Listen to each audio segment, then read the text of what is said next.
Hey, what's up, people? It's me again with another video. Making another video. You see, in regards of my so-called friend car. He has a 525 BMW 2005, and this car wasn't passing the smog check. So we're trying to find out why. So the mechanic, we took to the mechanic. I made a video about this already.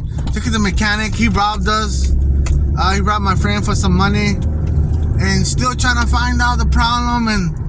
And finally, we went to the stores and trying to buy the sensors, O2 sensors. It's an O2 sensors a problem. Oh wow! See this guy right here? He's like naked, like on shorts, walking around the freeway right here. Wow, crazy. But no shoes or nothing. But anyways, yeah, we're talking about the car, BMW 525i 2005. You see O2 sensor problems. So I checked the sensors. I was gonna order them and everything, and they kept on trying to give us the wrong ones all the time, and I just ended up opening the thing, you see it, checking out inspecting the sensors with my vision instead of listening to the computer. So what I noticed in one of the O2 sensors, the top ones, because on that car, the BMW, and that, especially that model 5 Series 525i, I don't know much about cars, but I'm learning. It has 2 sensors on top and 2 on the bottom, something like that. But you see, so I inspected the ones on the top, right? Because I was thinking, some people, they change the 2 top ones and then they fix the problem. So for this car, and probably some cars are similar to this, you see, you change those 2 sensors, right? It's like the air sensors, the all that stuff, right? So when I opened right there, one of the sensors was so loose. It goes kind of like screwed to the muffler and stuff. I was touching them.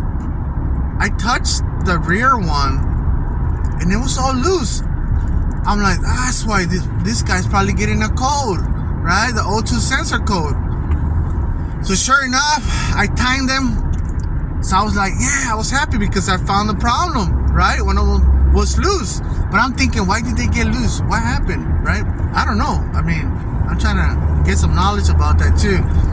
So I timed them, took it to the smog place, and it still says O2 sensors. The light's still on, right? So it won't pass on the O2 sensors. If it's showing the O2 sensors, the smog place, it won't pass it. So they told the smog place guy told us, drive it for a while, a day or something, or a little while. Sometimes they give you a few days to drive, and then sometimes the computer will start reading the codes again or whatever, right? So we drove it, right? The same day we took it in to test it, because we've been trying to take it to the smog place for 2 weeks already, and fail, trying to fix all these little problems. But this last time, I found the problem. The sensor was loose, tightened it. We took it in, it didn't pass, so we drove it like for about an hour, less than an hour. And so that way the computer could start reading everything back and everything. So sure enough, we went back the same day, and an hour later, we went back with the smog place guy, and he was a little upset because I kept on bugging him, right? But you see, I was bugging him because of this guy. This guy, my so-called friend, he cannot even defend himself. He's you know, like, man, I don't want to say bad things, but never mind. But anyways, you see, so the Chinese guy, the smog place guy, was upset with me because I kept on bugging. So he put the scanner in again. Code was clear. See, it was clear.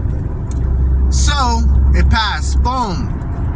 So we were all happy. You see, for 2 weeks or more than 2 weeks, we've been trying to fix this thing, and going with the wrong mechanics and everything. You see,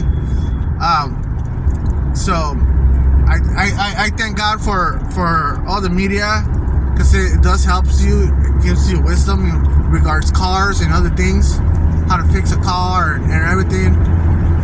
So that's what I learned about BMWs, the O2 sensors. If it's giving you trouble, the O2 sensors, check them to see if they're loose, or if you don't know exactly which one it is, if you don't have the knowledge like I do, I don't have the knowledge in regards which one exactly is. I don't have it yet. Maybe other mechanics, they have it. But you see, I think if you have O2 sensor problem, change the top ones first.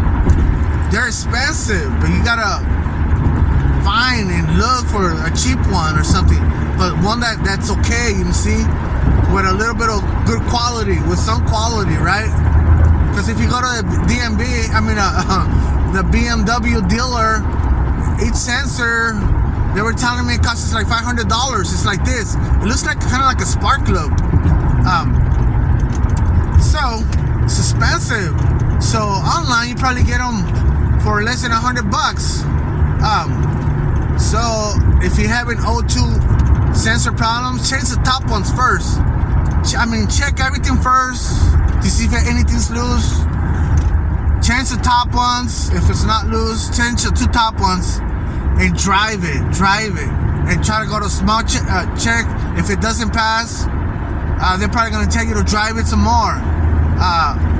You see, but you gotta. If they're gonna tell you why it's not passing, you gotta ask them. So you gotta drive it on the freeway, so the computer could start reading the sensors again. Or you could just, like with your scanner. I think it's with your scanner.